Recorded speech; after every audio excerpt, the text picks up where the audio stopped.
Hi again, Matt from Glaucoma Pirates. This is video number 13. Unlucky 13. Well, it was unlucky for me. This was not the best experience, but this was now going to tell you about what happened after the second needling. So I don't know if I covered this, I think I have in previous videos, but just as a reminder and people who only see certain videos.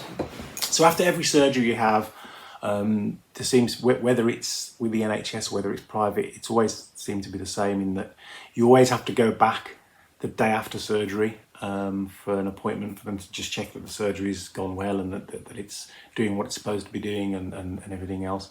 And then generally they'll always see you a week after that as well. So I think in the last instance I had the operation on a Thursday. I went back on a Friday, and then the following Friday, and then I think for a couple of weeks it was weekly appointments, and then they'd slow it down to 2 weekly, and then every 4 weeks, which was the same as private. So the NHS, big thumbs up to the NHS there. They at least the hospital that I use was seeing me exactly when they should have been seeing me and would have if I was private. So that was all good.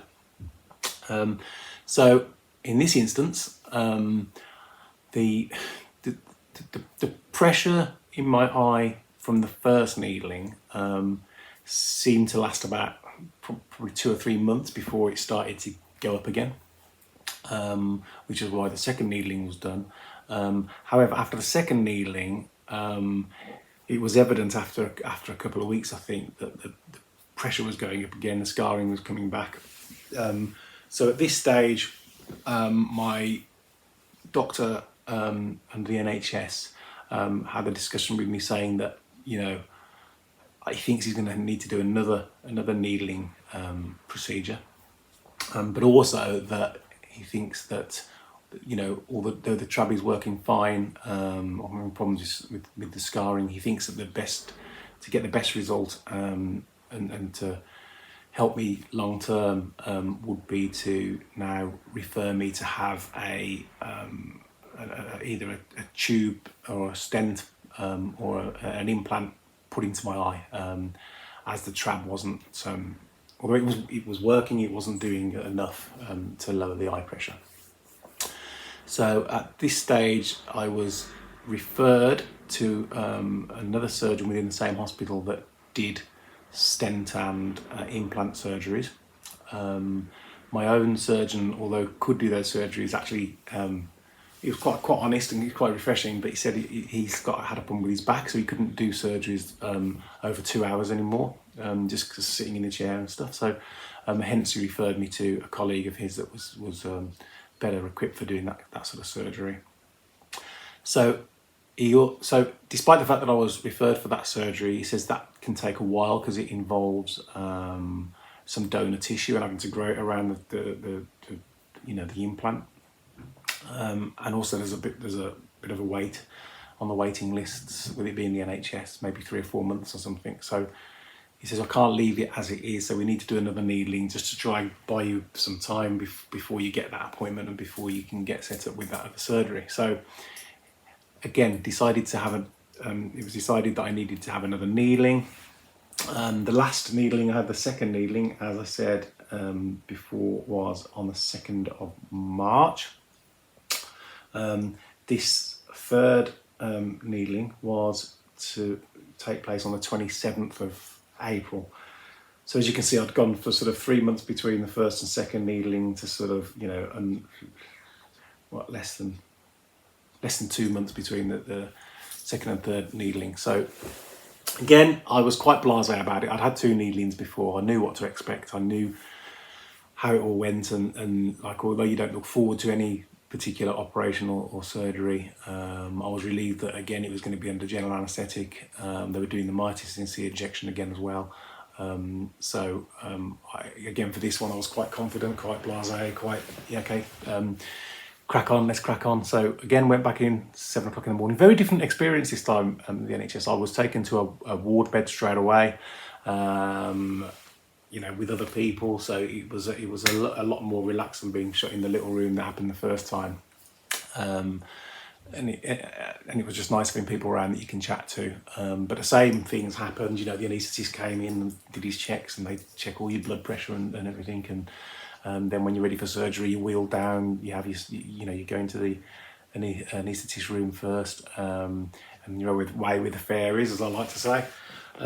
Wake up, exactly the same, patch on the eye, felt fine, just a bit drowsy. Came round again an hour after getting back to the ward. I'm up and eating and thinking, okay, well, when can I go home? How long is it going to be this time before they let me out with my eye drops and everything? Obviously I had the patch on this stage, didn't feel any different to the previous surgeries. Again, I got out a bit earlier this time, whether that was just because there was more staff around or whatever, but I think I got out about 4 o'clock in the afternoon, which again was a nice surprise because I was expected to be there till 7 or 8 again. Got home, yeah, a bit of pain, bit of paracetamol was enough to manage that. Went to bed with the eye patch still on because told to leave it on for 24 hours. Got up in the morning, took the eye patch off, and to my horror, discovered that I was completely blind in my left eye. Be honest with you, it did scare me a bit. It scared the bejesus out of me, and said to my wife, "Something's gone wrong. I can't see." Now, when I say blind, I think I might have mentioned this before. It's not what you expect. It wasn't black. It wasn't as if you got your eye closed. It was just pure white light. That's all I could see out of my left eye, is pure white light. If I closed my right eye, all I could see was pure white light. It also affected my vision generally with both eyes open because there's so much pure white light that it's just interferes with everything. So I couldn't watch TV, I couldn't do anything. I was due to go in the afternoon to see the surgeon anyway, the day after surgery. So went to that appointment, explained the situation, that I was completely blind, and after examining me, was told that I had suffered a bleed in the eye, an internal bleed, and that would put pressure on my retina, and that's why I'd gone blind in the eye. Fortunately, and again, praise be, I was told this would only be temporary, and it may take a couple of weeks to come back, but it should start as the blood comes out of your eye and the swelling goes down. It should come back, and thank God it did. It did. It was a horrible. It was a horrible 2 weeks, if I'm honest with you. I think I was completely blind in that eye for over a week, and then very slowly you can start to see shapes and things, and then like the next day you might be able to make the odd thing out, and I'd say about 2 weeks later, again I went back after a week, and it was about 2 weeks later it had gone back to normal, the pre-surgery vision, just a bit blurrier probably, but I was just so grateful to have my vision back in my left eye, having think, because it obviously goes through your head. It goes through your head, what, this is permanent, whatever has happened, whatever reaction I've had, I'm permanently blind now in my left eye. So it is scary. But fortunately, in this instance, it was temporary. But it did give me an insight to what it would be like. And I think it made me more resolute to, I really don't want to lose vision in my eye. Because I know your brain gets used to it ultimately if that does happen. But I think it takes a lot of adjustment, and I don't think I'm ready for that yet, hopefully, fingers crossed. So yeah, that was a bit of a shock, but that was my third needling. Again, I'd had 2 completely successful needlings before. Well, not successful in they brought the pressure down long enough, but successful as in the surgeries went well and everything with no side effects or complications. But this was a complication that I had. It's one that I want you to be aware of, so that if it does happen to you, you're not as fearful as I was for that day, thinking, that's it now, I'm blind in that eye. It did come back. If they say it will, I think it 99 times out of 100 it does, and it's a big relief. So anyway, that was my third needling, video 13. It was the unlucky one. To time that well, didn't I?